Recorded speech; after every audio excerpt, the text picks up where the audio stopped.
Information technology has advanced over the years and it's affecting all areas of human existence. But does that mean it doesn't have its downsides? It definitely does. And these challenges are being faced not just in Africa, but around the world. So today we discuss information integrity in the digital space. My name is Ibu Kumbankoli. Welcome to Tech Passion Special.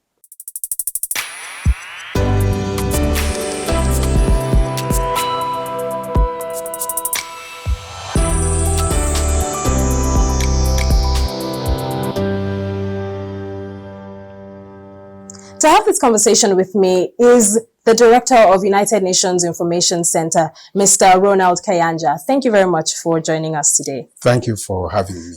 All right, so when you think of information integrity, what exactly does that mean? A major challenge we have in the information ecosystem are three: misinformation, disinformation, and hate speech, which we sometimes call malinformation. Okay.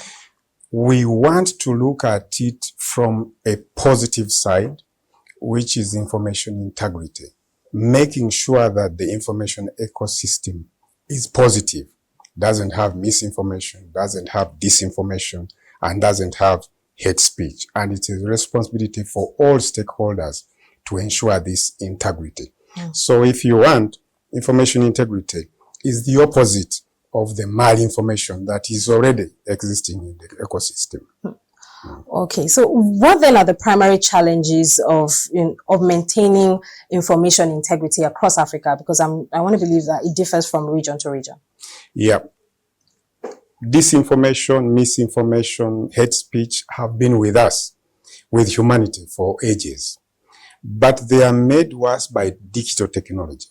The speed with which you can produce mass information that goes everywhere in a minute is a big challenge. And people who are manufacturing all types of misinformation and disinformation are taking advantage of this.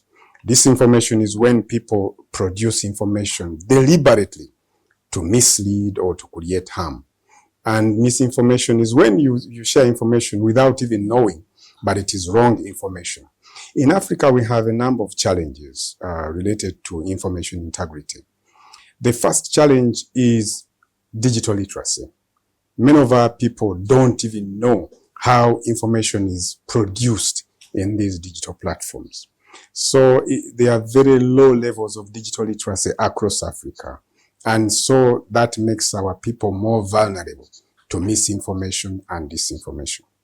The second challenge we have is in many countries, because what can help societies is when you have a free and independent media, because then it can check on what's the misinformation that is out there in the ecosystem.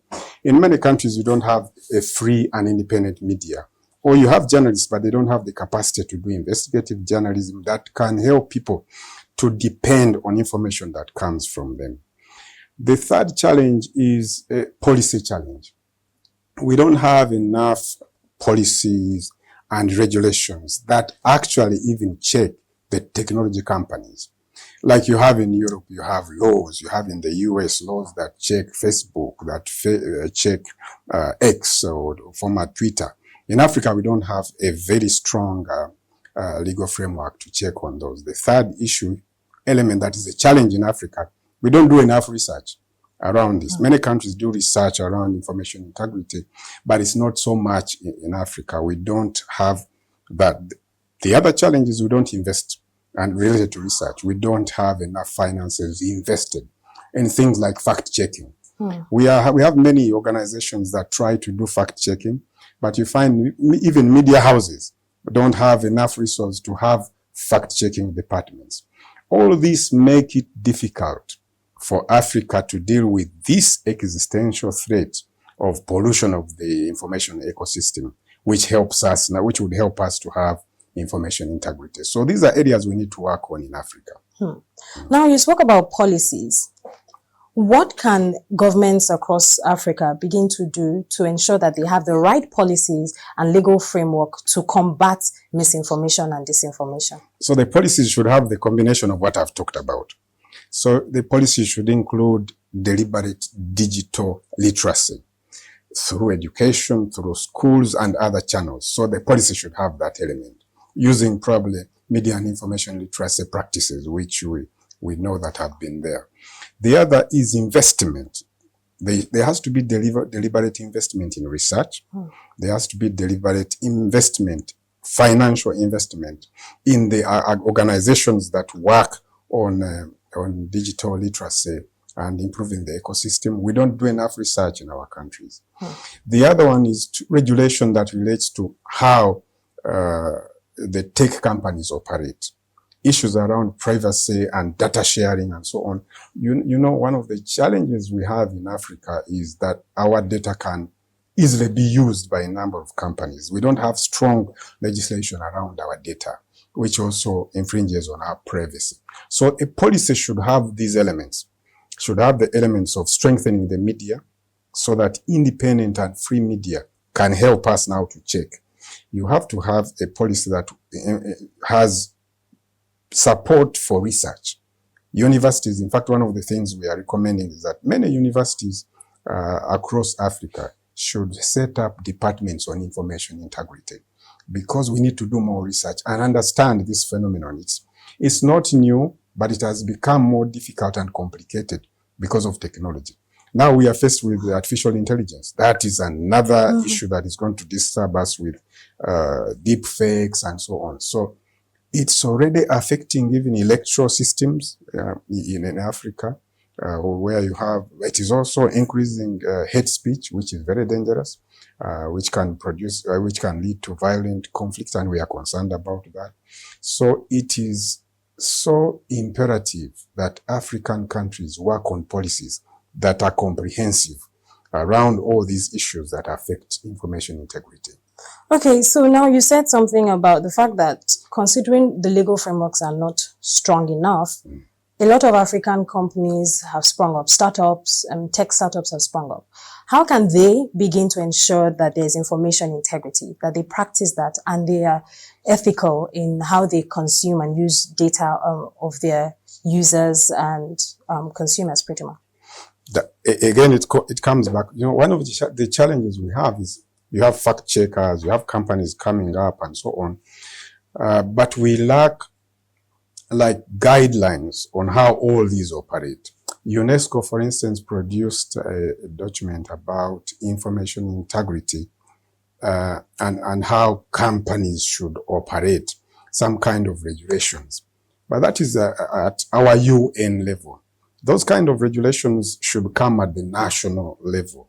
You need to have a framework of regulation.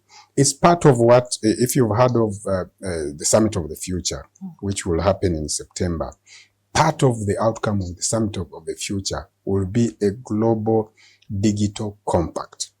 Now, the global digital compact is going to talk about many things, including access to internet and so on. But one element is going to be information integrity and how countries should work together. So, because this is an area that is difficult for one country to handle alone. So that's why we think that global digital compact, if agreed among nations, it will provide broad principles for all stakeholders to operate, including the ones you've talked about, the private sector, government, the media, and all other stakeholders in this ecosystem. So what we are lacking now are guidelines around this. So everybody is trying to do something. We have companies doing whatever they are doing, civil society. But I think we need like those guidelines. What the Secretary General has done, he has produced what we call the global guidelines, UN guidelines on information integrity. And we hope those will be now part of the global digital compact agreed by member states at the Summit of the Future. You need that. You need countries to operate, to work together, but you also need guidelines for stakeholders to, some kind of standards for stakeholders who are operating in this ecosystem. Okay, so that means having everybody, look towards a particular framework that, this is the standard across board. Exactly. Okay. We need that. And that's what I said Secretary General has tried to do in what we call the principles on information integrity. We need that to be part of the global digital compact agreed among member states so that it is the standard. I know that countries have tried. In Europe, they have tried to develop some kind of principles. The US has. I saw one led by Canada and so on. There are those attempts, but now we need a level of standards that can encompass all of us at global level so that we have principles, we have standards for all stakeholders in this ecosystem. All right, sir. Now, speaking of guidelines and the framework, when online content is being, monitored and ensured that, it doesn't go against this, does it not infringe to some extent on rights of individuals to express themselves? So how do we ensure that information integrity still stands, but then rights of individuals are still also upheld? It's a very important point. That's why we were in the UN, we are concerned because, when there is hate speech in a country, when misinformation threatens the stability of a country, countries have tried to respond by putting in place legislation. Our concern has been that some of those legislations there don't infringe on rights, especially freedom of expression. So that what is important is to have guidelines that balance the operation of the tech companies, our work on online and social digital media, but also on human rights. Freedom of expression, freedom of the media should not be infringed upon. So these principles must balance this. And that's why when we talk about the global principles, the element of human rights is so crucial. But it's a delicate balance. And that's why if you have broad principles, then you reduce member states on their own. Because we've had situations where countries want to silence a certain group of people. So they say this is hate speech. They define their own hate speech when they want to silence a certain group, maybe in the opposition of that country and so on, which infringes on people's rights, on the rights of, or to a freedom of expression and speech. So the element of human rights is key as to balance our approach in cleaning up the ecosystem. All right. Thank you. I mean, I like that clarity and the need for balance. Yeah. Now, you said something on digital literacy being very low in Africa. And also the fact that information or misinformation is people disseminating information that is unfactual, but they probably were not aware of it. Yeah. So where does grassroots mobilization come in? And, CSOs, civil societies, to ensure that it gets to the grassroots. Because beyond just coming up with these policies, if people at the grassroots do not understand it, then they will just keep sharing that information that is false. True. And that's a key element, again, of like the global principles I've talked about, the UN has set up. The government can't do it alone.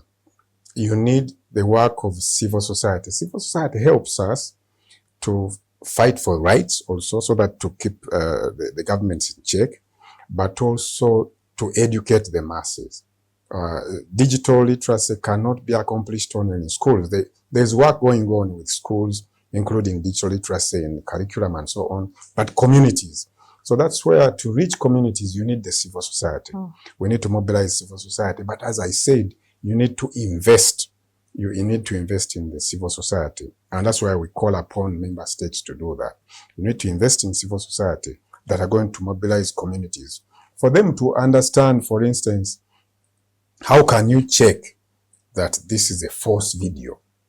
Or this is a video that was produced. People produce videos, deep fakes, because with AI now, you may not even tell that I'm the one speaking. But they will give whatever message they want out there. How will people understand this?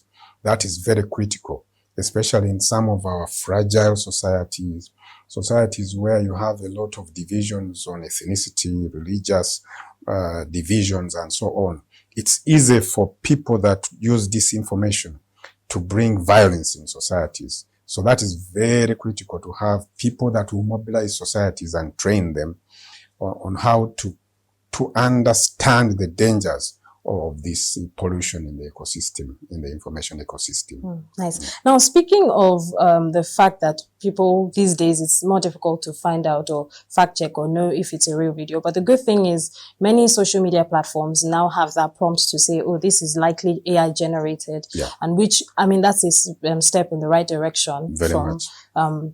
Private companies who are doing that, global corporations who are doing that. So that's a really good one. But now, as much as we want to say, civil society, government, private sector, what advice do you have for Africans in general to be more intentional and about the content that they consume and what they share, to have it behind their minds that maybe you have to cross-check what you're doing? What's your advice to Africans? This reminds me, we also have a campaign in the UN, we call it Verified. So we said whenever you have a content you want to share, first think about it, ask a question, who produced it, where is it coming from, and if I share this, is it useful, is it helpful, or is it harmful? And if you are not sure, don't share. It's that awareness that not everything that I see online is factual, and that I should be careful. I think if we are all careful that information that we are consuming many times is manipulated. If people understand the process of producing this information, and for them to know that some of this information is actually manipulated, that awareness alone can help people to not just consume every information, but also to realize that some of the information is generated by some people. We had this problem during the COVID-19. We had a challenge. People were saying these vaccines, all information, some videos by people who call themselves experts. A doctor talking about a vaccine, that please don't take this vaccine, it's like this, we have done research. So, in fact, in the UN, it was the first time that we got face to face with the power of disinformation. It became hard for us to convince people to take vaccines, because there was a campaign that was against vaccines. There are people who are even saying that there is no coronavirus. This is somebody who has created something and they have an agenda and so on. And many vulnerable people. There are people who died, who wouldn't have died because they refused the vaccine. So it is that bad. It can kill people. We have people who are saying that climate change doesn't exist. It is some kind of made up and so on, although there's a lot of scientific evidence. But people will listen to that. And sometimes people listen to people that come from the groups they believe in. It may be a religious group because they believe in this religious group and so on. That's why I wanted also to add that in societies, there are people that are key. We realized again during COVID that some religious leaders actually were the ones that were perpetuating some of this wrong information. We need to work with them. We need to work with traditional leaders, community leaders, people who are influencers in communities. We need to work with them. Very, very important, because even on climate change, on health outcomes and things like that, they are so influential. It is a community approach, but we need to realize how dangerous it can be. As I said, people died. Yes. Because they refused to take the vaccine. They said, no, I don't believe in it. I had people who actually died from COVID. Yeah, they died because they just didn't want to take the vaccine because of the information they received. So when we talk about the pollution of the information ecosystem, it is serious. It can lead to violence. I'm sure you've heard about what happened in Rwanda. We didn't have the digital media at that time, but it was misinformation and disinformation that exacerbated the genocide. Yes. To kill about 1 million people in the space of 90 days. So it can be that bad, and we shouldn't take it lightly. You shouldn't. So I actually like the fact that you raised the community engagement, because I was going to go back to that. If you speak to individuals as well, I mean, the community leaders are people that they believe in, their religious leaders, and which other extracurricular groups that they belong to. Thank you very much, sir, for sharing and giving us perspective on information integrity and how to go about it. So if you have any other final advice for everyone, Africans in general? I think one thing I should say is we should take it seriously. Information integrity, or the dangers of mis and disinformation, sometimes are not clear to us but some of us have seen the dangers this can cause. And that's why the Secretary General of the UN is taking it very seriously. He has issued, as I said, those global guidelines. And member states, we hope, will agree on this global digital compact, which will have all those elements to ensure that we have an ecosystem that promotes information integrity. So, and media and organizations like yours should do more, because our people should get to know more, because the difference now with the digital media is all of us can be information producers and we can disseminate. This is why they call citizen journalism. I can just come up with my post and say anything and I share it. And before you know it, it can go viral and it may be misleading and bring problems. So we all have to be careful how we work online, the information we consume, and it's too much these days. Is it correct? Is it factual? Try to find out before you share. Think about it a lot before you share. And this is a war we can't win by governments alone, but all of us being digitally conscious, we can win this war of misinformation, disinformation, and hate speech. Thank you very much, Mr. Ronald Kayanja. Thank you for having me, and thank you, Tech Pression, for the good work you are doing. Thank you very much. All right, that's all on Tech Passion Special today. Remember, make sure it is factual. If you're not sure, do not share. My name is Ibukun Bankole. Join me again for another interesting edition of Tech Passion Special. Bye-bye.